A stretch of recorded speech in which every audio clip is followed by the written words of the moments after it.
In the news tonight, it should not be an obstacle for the Democratic Party to proceed.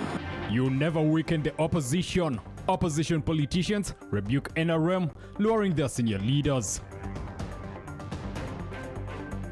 KCCA secures land to resettle evicted 3,000 vendors.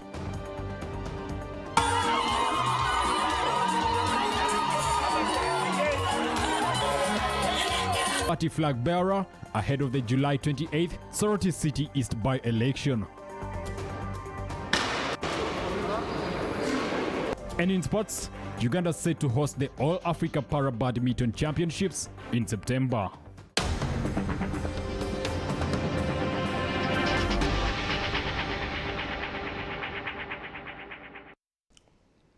Thank you for joining PM Edition on CTV. I am Kalachi Brian. Joining me for sign language interpretation is Isaac Luchams. Now, starting us off, the uproar that was triggered by the cooperation between President Museveni and the Democratic Party President Norbert Mao and his subsequent appointment as Justice and Constitutional Affairs Minister is yet to end. Some opposition politicians insist that such defections will never weaken Uganda's opposition, much as that is the primary goal of President Museveni and his political strategists. We have more.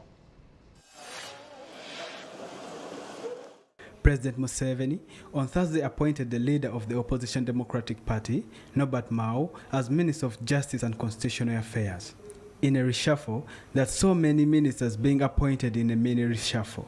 The next day, Mao was approved by Parliament. The two eventful days came after a historic meeting at the State House, Nakasero, where Museveni, as chairman of the ruling NRM, signed a cooperation agreement with Mao and DP's Secretary General Gerard Siranda.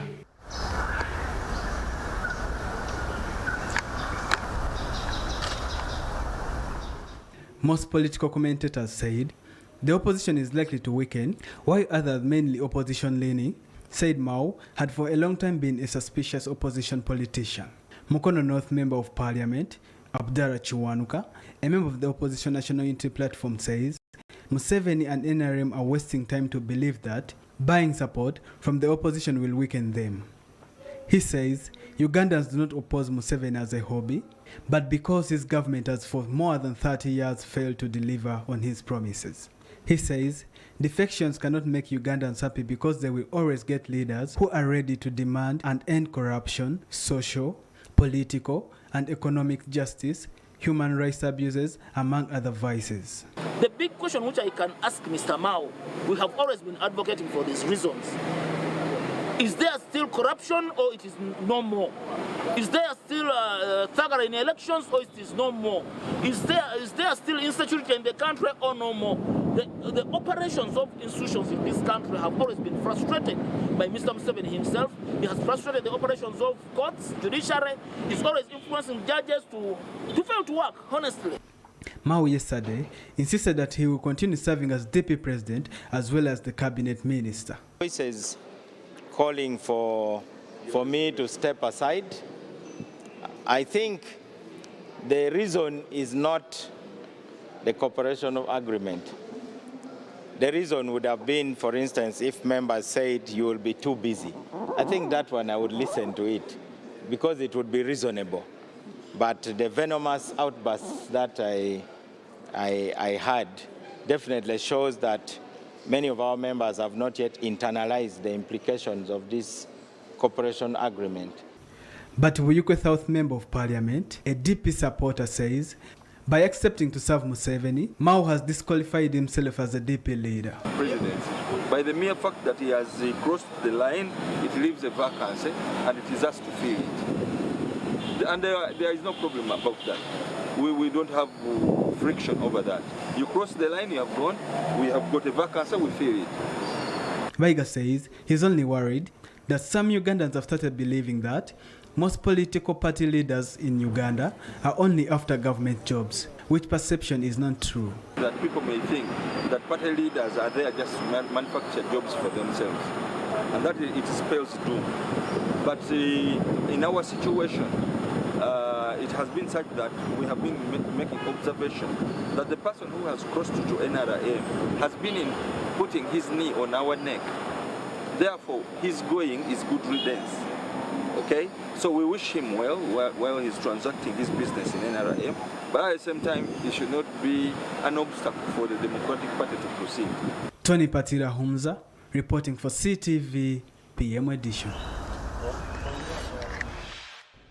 All right. Kampala Capital City Authority has acquired over 2 acres of land in Lower Nsoba, Kalere, Kawempe Division, where hawkers and vendors will be resettled. KCC's Executive Director, Dorothy Chisaka, says similar spaces will be acquired in other municipalities of Kampala to accommodate the mobile small business operators. We have more. In January, hundreds of hawkers and vendors who had turned several Kampala city roads into markets were evicted by a joint force of KCCA law enforcement officers, police and UPDF soldiers. The operation came after cries from motorists and pedestrians that some roads in downtown Kampala had become impassable. Kampala Capital City Traders Association members who rent shops were planning to display their goods because the vendors who were not paying rent and trading license to KCCA were giving them unfair competition. KCCA directed the affected vendors to go to the gazetted markets like Usafi, Nakasero, St. Balikutembe, among others. The vendors failed to relocate to the markets because the markets had no space to accommodate them.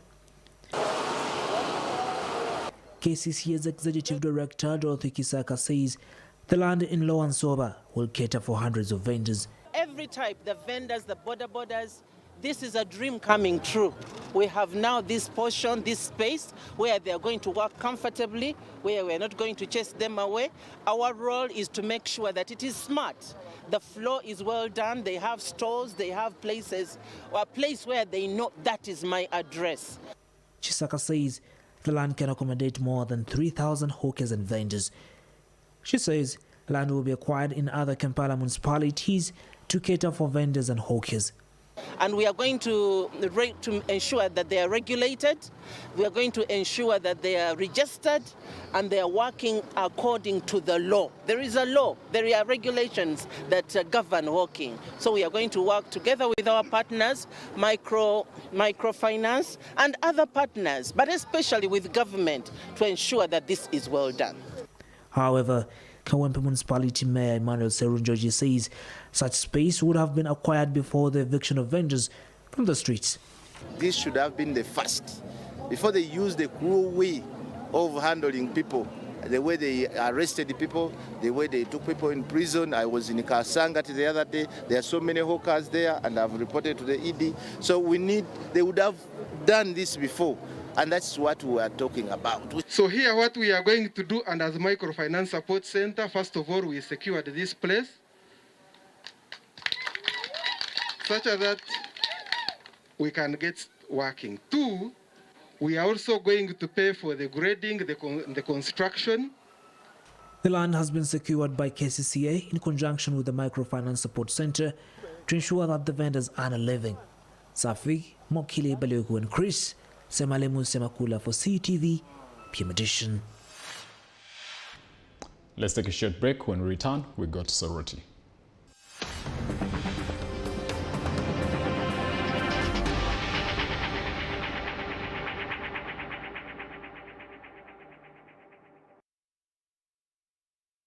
Three words: convenience, passion, and pride.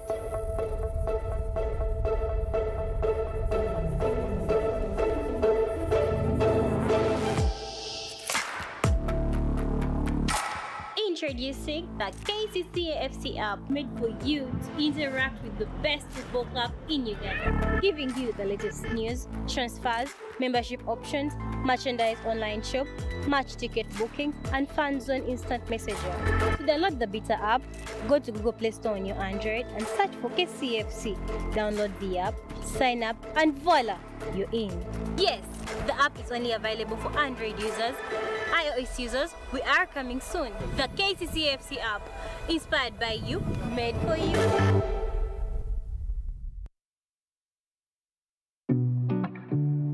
CTV is now on StarTimes. You can now catch all your favorite programs, our daily comprehensive news bulletins, and so much more on StarTimes channel number 248.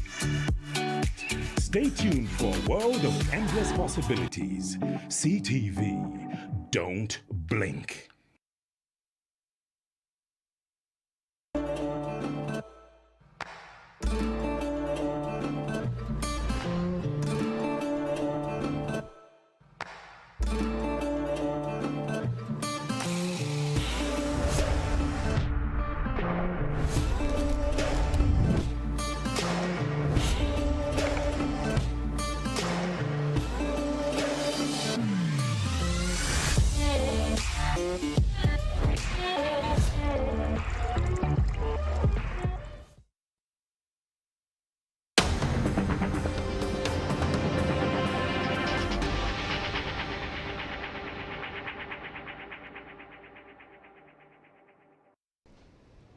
Welcome back. You're watching PM Edition with me, Kalachi Brian, and Isaac Luchams on Sign Language.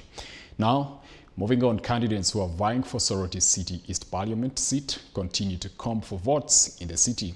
3 candidates were last week nominated to campaign for the by-election slated for July 28th.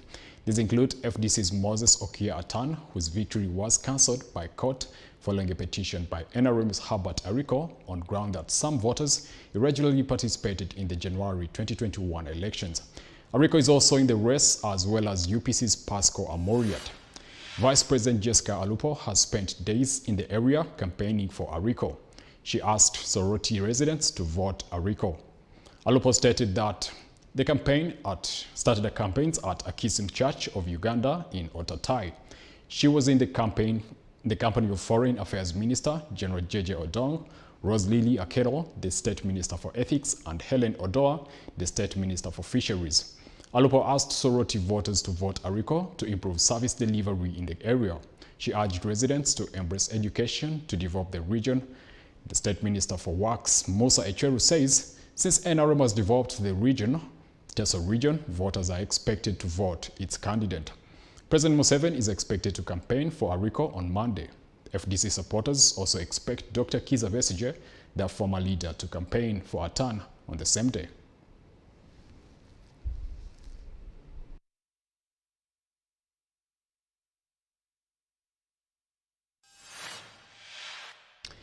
Now in Libya, a clash between armed groups leaves 13 dead and 10 injured, including civilians. And police in Tunisia have arrested protesters in the capital Tunis who were protesting against the president and the draft constitution he's intending to approve. We have more. In Libya's capital Tripoli, Thursday's overnight clashes between armed groups resulted in at least 13 deaths and 30 wounded, including civilians.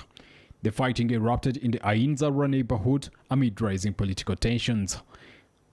The clashes involved 2 armed groups with major clout in the west of the war-torn country, the Al-Radaf Force and the Tripoli Revolutionaries Brigade. Although fighting between armed groups is frequent, this is the first time in years that involved civilian victims. On Friday, another group, Brigade 444, intervened in order to mediate a truce, but they too fell under heavy fire and were forced to retreat. Official sources indicate that Libyan President Abdelhamid Dbeibah suspended the Home Office. Hundreds of protesters marched on the streets of the Tunisian capital Tunis on Friday to protest against the president and the draft constitution. The demonstrators were met by heavy police presence, including water cannons and riot gear. According to police sources, at least 10 people were arrested. The new constitution will be voted on in a referendum on Monday. Samia Abu, the head of the Attaya party, said he's worried for Tunisia. He said he was there for President Kais Saied's power grab on July 25, 2021 and rooted for a positive change so that Tunisians hold to account the thieves and mafia who have stolen the country. But after Kai's power was reinforced on September 22, 2021, Tunisians saw his true nature. They saw that his problem wasn't combating the corrupt, and to this day, nobody has been found guilty. Critics claim the new constitution would enshrine the vast powers that Saied has exercised since he sacked the government and suspended parliament on July 25th last year. On the international scene, the Taliban have issued a new decree vowing to punish those who criticize the Islamic Emirate of Afghanistan. And US health officials have detected the monkeypox virus among kids. More cases continue to be registered, with the latest being 64 cases in the state of Virginia.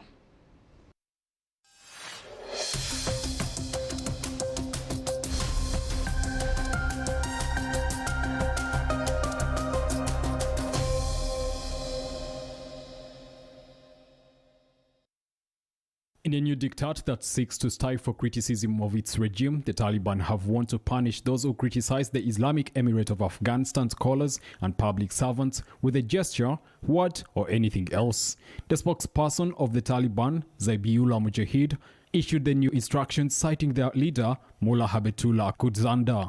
He said that the implementation of these guidelines was the Sharia responsibility of the people and the media. The instructions also prohibit the public from making unnecessary accusations against Taliban workers and officials. The so-called instructions come in the backdrop of a spate of arrests and torture of dissidents who criticize the Taliban for preventing girls' education and women's human rights. These new directives were published weeks after an Islamic religious scholar from Herat, Mujib Rahman Ansari, asked the participants at the Great Meeting of the Scholars in Kabul to issue a fatwa calling for the beheading of the opponents of the Taliban government. Moreover, if any person touches any soldier or pulls his clothes or says bad things to him, he will be punished appropriately, the instructions of the Taliban leader state. According to a UN report released earlier this week, 54 cases of torture and ill treatment and 113 cases of arbitrary arrest and detention, 23 cases of incommunicado detention, and 18 extrajudicial killings of individuals affiliated with the National Resistance Front have been reported. U.S. health officials have detected 2 cases of monkeypox in children as the Centers for Disease Control, Prevention and Control said kids under 8 were at increased risk.